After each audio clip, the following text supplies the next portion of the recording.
نحمده ونصلي ونسلم على رسوله الكريم اما بعد فاعوذ بالله السميع العليم من الشيطان الرجيم بسم الله الرحمن الرحيم قال الله تبارك وتعالى طهر بيتي للطائفين والعاكفين والركع السجود صدق الله مولانا العظيم وبلغنا رسوله النبي الكريم ونحن على ذلك لمن الشاهدين والشاکرین والحمد للہ رب العالمین۔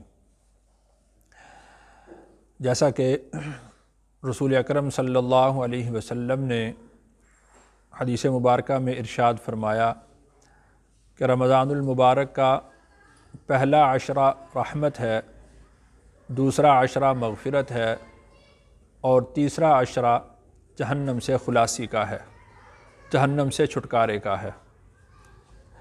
تو اللہ تعالیٰ نے رمضان المبارک میں ایسی سنتیں جاری فرمائی ہیں کہ جن کی وجہ سے اللہ کی رحمت سے، مغفرت سے پورا حصہ بندہ کو نصیب ہو جاتا ہے، اور جو آخری حصہ ہے جہنم سے چھٹکارے کا، اس کا حصہ بھی بندے کو پورا مل جاتا ہے۔ اور رسول اکرم صلی اللہ علیہ وسلم نے اسی وجہ سے اعتکاف فرمایا۔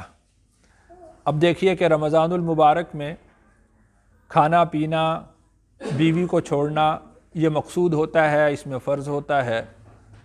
تو اللہ تعالیٰ نے رمضان کے ابتدائی ایام میں کھانا پینا بھی چھڑوایا اور دن کے اوقات میں قربت سے بھی منع فرمایا۔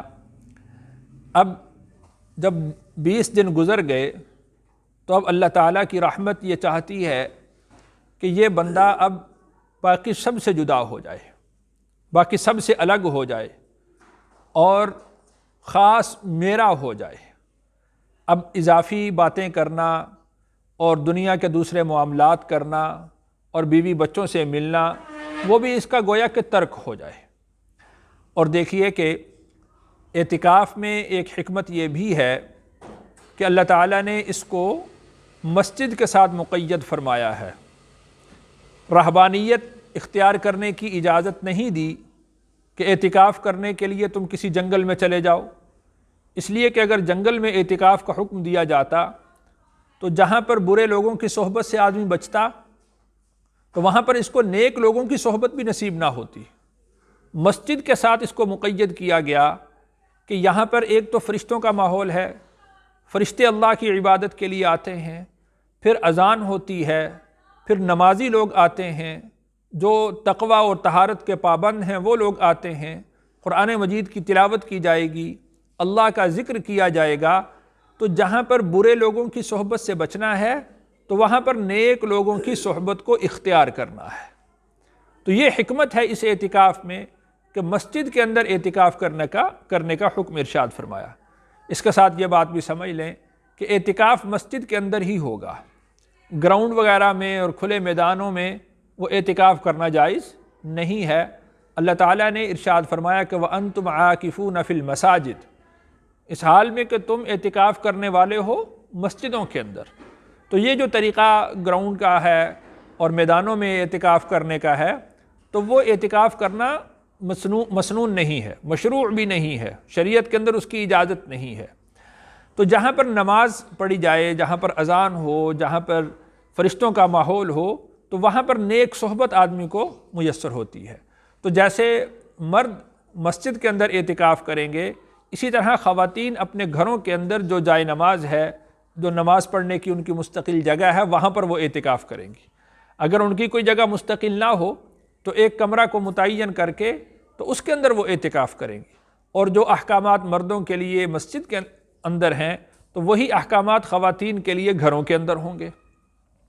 تو جس طرح اللہ تعالیٰ یہاں پر اپنے بندے کو اپنے قریب کرتے ہیں، اسی طرح وہاں پر گھروں کے اندر بھی خواتین کو بھی اللہ کا اسی طرح قرب اور تقرب نصیب ہوتا ہے۔ تو اعتکاف بہت بڑی فضیلت کی بات ہے۔ رسول اکرم صلی اللہ علیہ وسلم نے، امام زہری رحمہ اللہ نے فرمایا کہ رسول اللہ صلی اللہ علیہ وسلم نے ہجرت کے بعد کبھی بھی اعتکاف ترک نہیں فرمایا۔ اگر بالفرض کسی سال رسول اللہ صلی اللہ علیہ وسلم کا اعتکاف کسی ضرورت کی وجہ سے، سفر کی وجہ سے رہ گیا، تو آئندہ سال آپ صلی اللہ علیہ وسلم نے 20 دن کا اعتکاف فرمایا ہے۔ اور اسی طرح حدیث مبارکہ کے اندر آتا ہے کہ رسول اللہ صلی اللہ علیہ وسلم نے اپنی زندگی کے جو آخری رمضان تھا، جو آخری روزے تھے، تو ان میں آپ علیہ السلام نے 20 دن کا اعتکاف فرمایا۔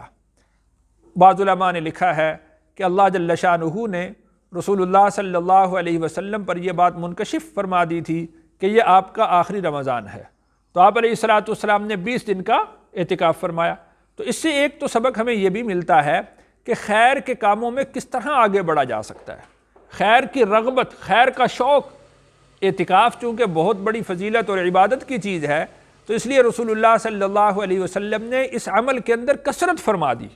اور جیسا کہ میں پہلے بھی بات عرض کر چکا ہوں کہ رسول اللہ صلی اللہ علیہ وسلم ہر رمضان میں حضرت جبرائیل امین کے ساتھ دور کیا کرتے تھے، تو آخری رمضان میں آپ علیہ السلام نے 2 دفعہ دور فرمایا۔ تو اس سے بھی یہ بات معلوم ہوئی کہ آپ نے نیکی میں اضافہ کر دیا، اعتکاف بھی آپ نے دگنا فرمایا۔ اس سے بھی یہ بات معلوم ہوئی کہ آپ علیہ السلام نے اپنی نیکیوں کے اندر اضافہ کر دیا۔ تو اس سے جو نیکی کی رغبت ہے، نیکی کی ترغیب ہے، نیکی کے عمل کو زیادہ کرنا ہے، نیکی کی کثرت ہے، اس کا ہمیں سبق حاصل ہوتا ہے کہ رسول اللہ صلی اللہ علیہ وسلم نے اس طرح کیا ہے، تو ہم بھی نیکی کے اندر زیادہ سے زیادہ آگے بڑھنے کی کوشش کریں۔ اور یہ ایسی عبادت ہے کہ جو سابقہ انبیاء علیہم السلام بھی کیا کرتے تھے۔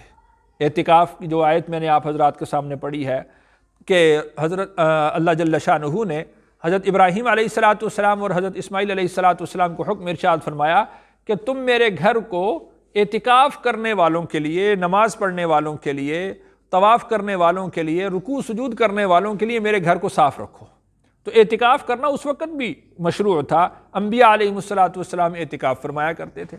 اسی طرح حضرت زکریا علیہ السلام کا واقعہ جو آتا ہے تو وہ بھی ہے کہ وہ مسجد کے محراب کے اندر اعتکاف کیا کرتے تھے۔ تو انبیاء علیہ السلام کا طریقہ بھی اعتکاف کرنے کا ہے۔ اسی طرح رسول اللہ صلی اللہ علیہ وسلم نے اعتکاف کی بڑی فضیلت بیان فرمائی۔ ارشاد فرمایا کہ اگر کوئی مسلمان اپنے کسی مسلمان بھائی کی ضرورت کو پورا کرنے کے لیے نکلتا ہے تو اللہ تعالیٰ اس کے لیے 10 برس کے اعتکاف کا اجر لکھتے ہیں، اور 1 دن کے اعتکاف کا اجر یہ ہے کہ اللہ تعالیٰ اس بندے اور جہنم کے درمیان 3 خندقیں آڑ فرما دیتے ہیں، اور ان کی مسافت زمین اور آسمان کے برابر ہے۔ اور ایک حدیث مبارکہ میں آتا ہے رسول اللہ صلی اللہ علیہ وسلم نے ارشاد فرمایا کہ جو شخص ایک اعتکاف کرتا ہے اللہ تعالیٰ اس کو 2 حج اور 2 عمرے کرنے کا ثواب عطا فرماتے ہیں۔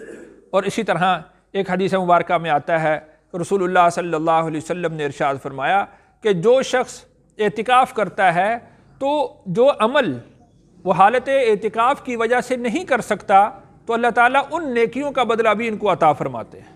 مثال کے طور پر جنازے میں شرکت ہے، مریض کی عیادت ہے، کتنے بڑے اجر کی چیزیں ہیں، تو اعتکاف کی وجہ سے یہ نہیں جا سکا تو اللہ تعالیٰ اس کو بنا کیے ہی اس کا اجر عطا فرما دیتے ہیں۔ تو دیکھیے کتنے بڑے اجر اور ثواب کی چیز رسول اللہ صلی اللہ علیہ وسلم نے بیان فرمائی۔ اور اسی طرح بعض علماء نے لکھا ہے کہ ہمارے زمانے میں لوگ اعتکاف کو چھوڑ رہے ہیں، گویا کہ اس کی اہمیت ختم ہو رہی ہے، یعنی اس کا سنت ہونا ہی ان کے ذہنوں سے نکل رہا ہے۔ تو اعتکاف کرنا رسول اللہ صلی اللہ علیہ وسلم کی مسنون یعنی مستقل سنت ہے اور سنت مؤکدہ ہے، اور یعنی بستی والوں میں سے ایک آدمی کا کم از کم مسجد کے اندر اعتکاف کرنا یہ لازم ہے۔ اگر یہ اعتکاف نہیں کریں گے تو پھر پورے بستی والے گناہ گار ہوں گے۔ تو اس لیے اعتکاف کا جو عمل ہے یہ مسنون عمل ہے اور اس کا بڑا اجر ہے۔ اللہ تعالیٰ نے اس کا اجر بیان، رسول اللہ صلی اللہ علیہ وسلم نے اس کا بڑا اجر بیان فرمایا ہے، اللہ نے اس کا اجر رکھا ہے۔ اور پھر یہ کہ اعتکاف کی حالت میں آدمی کا اٹھنا بیٹھنا سونا جاگنا حتیٰ کہ اس کا آرام کرنا بھی اللہ تعالیٰ عبادت میں لکھتے ہیں۔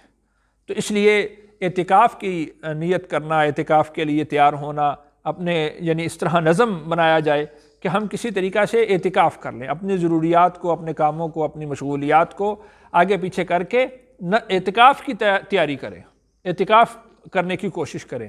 اسی طرح گھروں کے اندر خواتین کو ترغیب دیں کہ گھروں کے اندر وہ اپنا اعتکاف کا کوئی مسنون عمل، جو اعتکاف کا مسنون عمل ہے وہ گھروں کے اندر کرنے کی کوشش کریں۔